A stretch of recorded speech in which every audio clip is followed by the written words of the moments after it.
Wanita ini tidak puas dengan harga yang diberikan bos.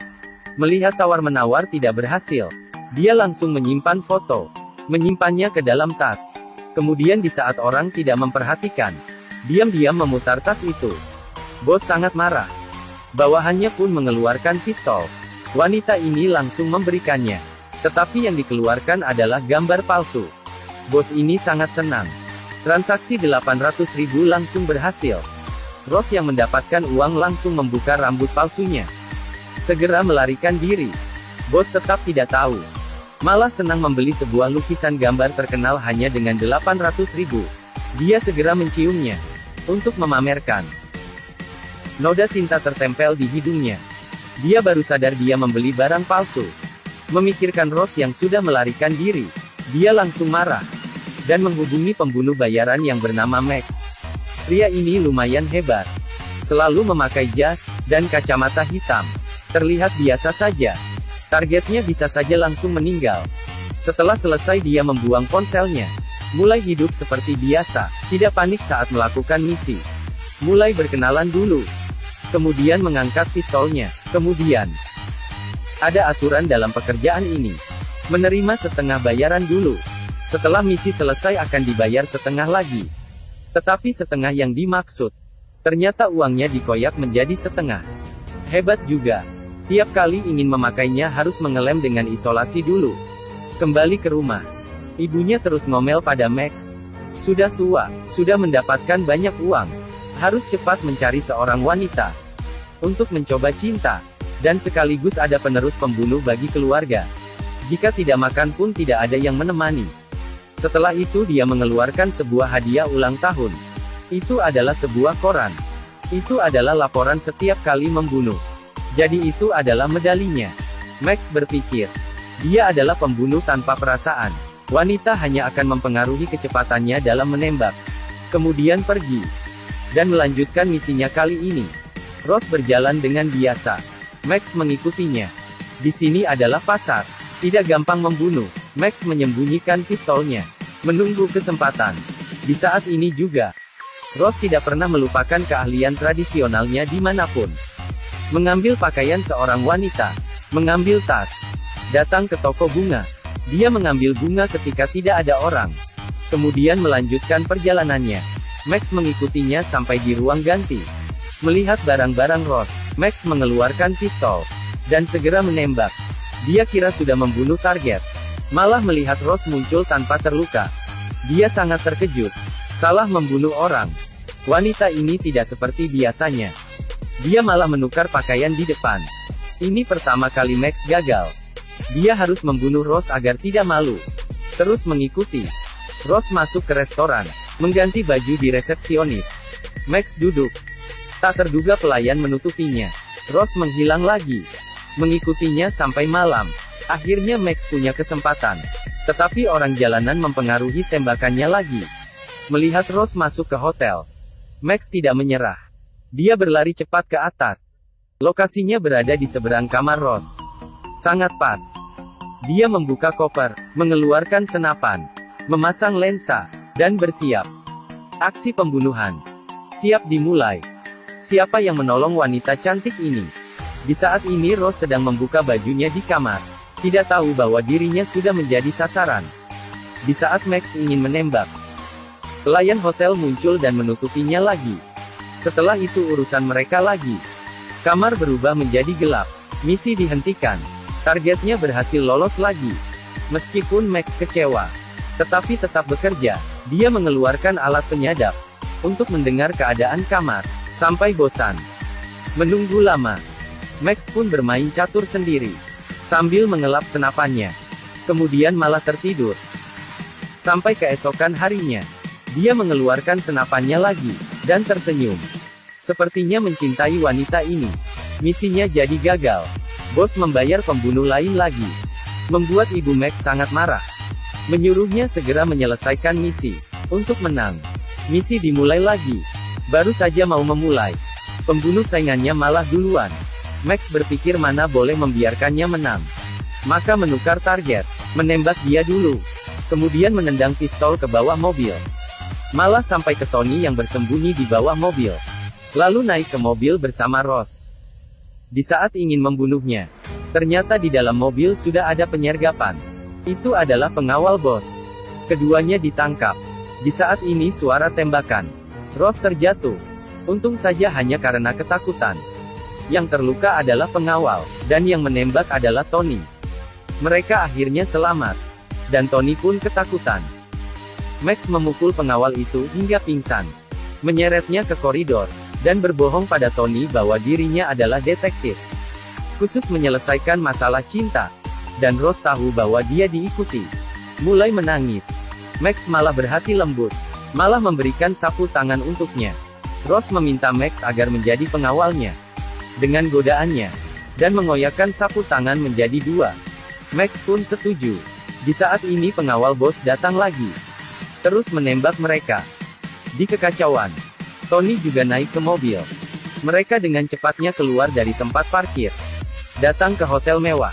Mungkin ini adalah tempat teraman. Tetapi baru saja masuk ke dalam kamar. Bos malah tinggal di sini. Ross berdandan, dan menuju ke pub.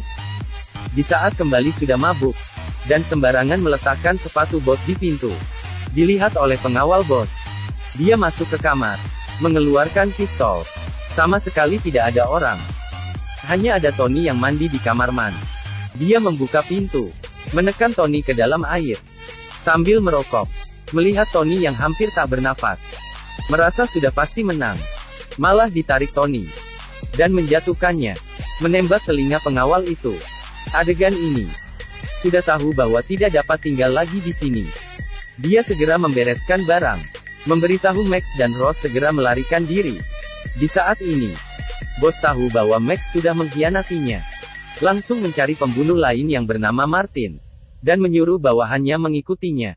Ingin membunuh mereka semua. Pertunjukan kejar-kejaran baru dimulai. Ross menghindari stroller bayi. Dan pengawal yang bodoh malah menabrak ke dinding. Bos pun terluka parah. Melihat Tony lumayan hebat. Dan melihat dia tidak ada keturunan. Max menjadikannya sebagai murid. Ross tetap mencuri. Di saat pemilik toko mengejarnya. Langsung berlari dan masuk ke mobil. Terus mengendarai mobil. Mereka datang ke sebuah villa. Jalan yang berliku dan penuh dengan rimbunan. Itu adalah rumah Max. Tidak mirip dengan kehangatan di luar. Dalamnya tidak ada tanda kehidupan. Peralatan rumah tangga pun ditutup dengan plastik. Dan banyak aturan. Bagaikan istana yang tidak dapat keluar. Max mengatur kamar untuk mereka. Dan Martin juga tidak diam. Melihat tindakan mereka bertiga. Setelah itu berkata-kata pada pengawal. Dan membunuhnya. Ross mendapat banyak tantangan. Masih dapat bertahan hidup. Sepertinya mulai mengandalkan dan menyukai Max. Suatu pagi dia bangun untuk menggali tanah ingin menanam bunga. Tetapi Max merasa itu merusak. Kemudian pergi dengan marah. Keduanya bertengkar. Ross merasa perlu ada warna-warni dalam kehidupan. Max malah diam saja. Sepertinya mengerti. Bahwa dia dulunya adalah pembunuh berkelas. Malah memijit kaki targetnya. Suatu malam, Ross mengetuk kamar Max. Meminta maaf. Terhadap perkataannya, dan tindakannya. Bertanya apakah ada obat yang membuatnya tenang. Max menjawab boleh memijitnya. Ini dapat membantu mengobati kecemasan. Kemudian dimulainya. Tangan Max yang lembut dan kuat ini. Pas sekali membuat Ross menjadi tenang. Dan terus memujinya. Ross pun berkata jujur. Bahwa dia suka perasaan dilindungi. Dan Max pun sangat menikmati. Dan menukar kaki yang lain. Sampai Ross tidur nyenyak. Tiba-tiba, Ross bangun. Saat melihat. Seorang nyonya mengeluarkan pisau tajam. Ingin menusuknya. Dia sangat terkejut. Segera berteriak meminta bantuan Tony. Nyonya itu mengangkat pisau. Dan melempar ke pintu. Max pun tiba. Di saat ini ada suara tembakan. Pintu kamar rusak dan pecah. Ternyata ibu Max. Tidak senang karena kamarnya dipakai orang lain. Bukan ingin membunuh Ross. Ross datang ke kamar Tony. Berterima kasih karena menolongnya lagi. Menyuruhnya berbaring. Dan Ross berbaring di atasnya. Malah berkata dia menyukai Max. Sangat aneh. Kemarin baru saja ingin pergi. Hari ini malah ingin terus tinggal di sini. Keesokan pagi. Sarapan seperti biasanya, pembicaraan seperti biasa. Ross malah memegang tangan Max. Tersenyum dengan bahagia. Malam harinya, di saat turun tangga tiba-tiba lampu mati. Max merasa aneh. Langsung mengeluarkan pistol. Terlihat mereka berdua mengeluarkan kue. Baru teringat bahwa hari ini adalah ulang tahunnya. Lalu meniup lilin. Bersulam. Bermain permainan anak kecil. Bahkan menari. Meskipun begini, tetapi Max yang adalah seorang pembunuh, pertama kali merasa bahagia. Keesokan pagi, Max melihat bahwa Ross tidur di sampingnya. Lalu menggendongnya ke kamar. Akhirnya mereka bersama. Memulai kehidupan baru. Buka semua lembaran plastik. Akhirnya ada warna kehidupan di peralatan rumahnya. Tetapi tidak lama. Suatu hari Ross menemukan sebuah berkas di laci. Itu adalah bukti pembunuhan Max. Dan target terakhir adalah dirinya. Dia ingin melarikan diri. Melihat kedua orang yang membawa kejutan baginya. Dia mengangkat pistol. Mengancam mereka untuk tidak menghentikannya. Kemudian berlari. Tony menyadari bahwa dia juga ada di dalamnya. Karena tidak dapat pergi. Maka belajar cara menembak dengan Max. Kaki tangan. Sangat hebat. Bukan saya yang menembak.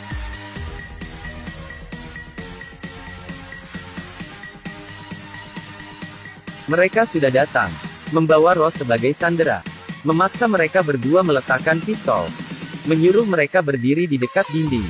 Martin berkata jika Max membunuh Ross, maka akan melepaskan mereka. Kemudian memberikan pistol padanya. Di saat ini, pengawal bos tiba-tiba terjatuh. Ternyata ibu Max menembak dari atas. Menyelamatkan semuanya. Akhirnya bahaya sudah berakhir. Dan akhir cerita, Max dan Ross pun bersama. Dan memiliki anak. Apakah film ini sangat aneh bagimu? Selalu saja, memberi kejutan bagi semua orang. Tetapi juga sangat berarti. Orang yang tidak saling kenal, malah bersama karena keanehan ini. Sampai jumpa.